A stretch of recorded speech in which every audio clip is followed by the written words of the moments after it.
Fala galera, se você quer ganhar dinheiro com o YouTube de várias formas, assim como eu, sem nem precisar aparecer, acesse o primeiro link da descrição e aproveite a promoção por tempo limitado do maior treinamento de YouTube do Brasil. É verdade. Eu acho que muito mais do que educação financeira, o seu Luiz Barsi, ele consegue mostrar pra gente muito mais do que ensinar sobre finança. Eu acho que seu pai ele é capaz de ensinar a gente sobre a vida. Seu pai começou com quantos anos de idade? Ele era uma pessoa de vida simples? Você vem de uma geração de quem tem dinheiro ou não? Vida simplíssima. A minha avó veio imigrante da Espanha, né?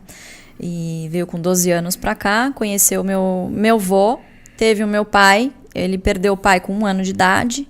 Então, naquela época, filho, neto, essas coisas, era filho do meu filho. A nora não tem nada a ver. Então, quando o meu avô morreu, o meu bisavô meio que expulsou a minha avó e meu pai de casa e eles tiveram que ir para um cortiço no Brás. Então, ele dividia ali uma salinha, né? Um quarto com outras 3, 4 famílias também de mães solteiras, né? Então, as mães que não trabalhavam ficavam olhando os filhos e a minha avó saía para trabalhar. Já trabalhou de tudo, lavadeira, costureira, né? Até que ela juntou uma graninha e montou ali um estúdio de costura. E a primeira profissão do meu pai foi de engraxate. E logo depois, quando a minha avó montou a lojinha de costura dela, foi alfaiate. Inclusive, ele teve a profissão de alfaiate junto com o Ronaldo Esper. Caramba. Ele se lembra do Ronaldo Esper no Brás, lá tal. Eles eram colegas de profissão na época. E uma das coisas que a minha avó sempre incentivou foi o estudo. Então, o único momento em que você não vai trabalhar junto comigo é no momento da escola, você tem que ir. Sempre fez questão disso e ele sempre foi muito estudioso. Então, ele se formou, foi fazer técnico em contabilidade, que ele falou, não, eu preciso aprender a ganhar dinheiro. Naquela época, fazer um técnico já era algo absurdo. Já era algo absurdo, né? Então, imagina, ele nasceu em 39, né? Então, ele fez um técnico em contabilidade. Minha avó super orgulhosa, né? E começou a trabalhar com escritório de contabilidade, auditoria. E foi aí na faculdade de economia, depois que ele começou a fazer, que ele começou a ter contato com outros colegas mais abastados, de famílias ricas, e começou a ter contato com o mercado financeiro, com os investimentos, enfim. Até que um amigo apresentou para ele o pregão da bolsa, né? Que imagina, naquela época era tudo viva voz, tudo na pedra. Então, até hoje ele fala, pendura na pedra, né? Imagina, hoje é tudo eletrônico, pendura na pedra, né? Fechado, tá? Então, você tinha muito essa questão de os negócios eram fechados no fio do bigode. Eu falo, eu compro, você vende, é isso. A sua palavra é o que vale, né? Então, ali, a sua reputação valia muito no mercado. Então ele vem dessa cultura, né, em que o que você fala aqui você tem que ser muito ético, senão o seu cliente te abandonava e ia para outro, né? Ou seja, a palavra do teu pai, esquece, não faz curva. Ah, difícil você contornar, viu? Se ele é isso e acabou.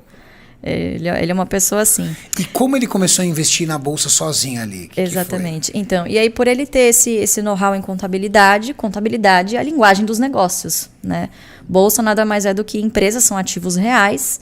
Então, por ele ter esse contato com auditoria, que era meio que um segundo emprego dele, ele largou o escritório de contabilidade e foi trabalhar como operador. Então, ele tinha lá os clientes dele, comprava e vendia para os clientes dele e operava para ele também, com um pouquinho de dinheiro que ele tinha.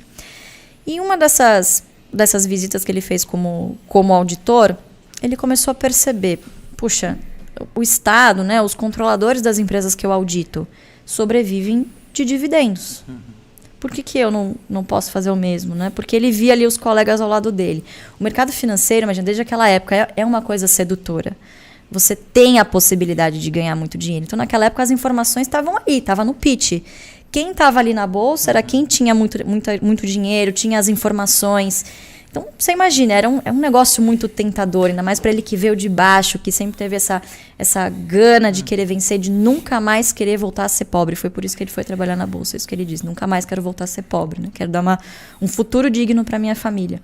E aí ele começou a ver que no momento de boom, todo mundo ganhava dinheiro, comprava um carro.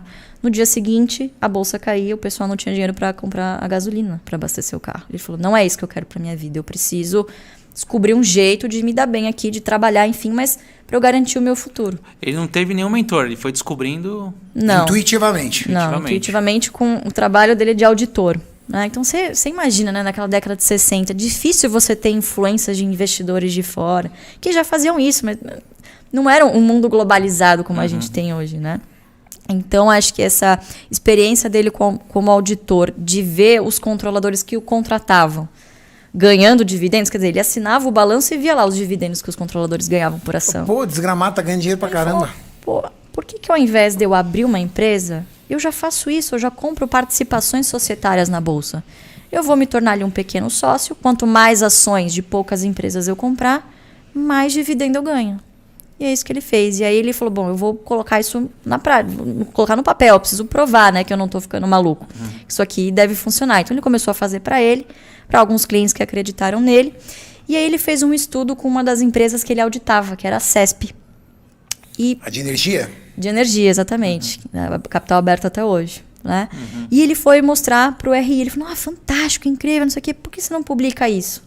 Ele pegou o trabalho, levou numa corretora, a corretora patrocinou, né? Mandou imprimir, pode imprimir, né? E fez o maior sucesso na época, mas depois meio que caiu no esquecimento, porque o mercado tem a memória muito curta.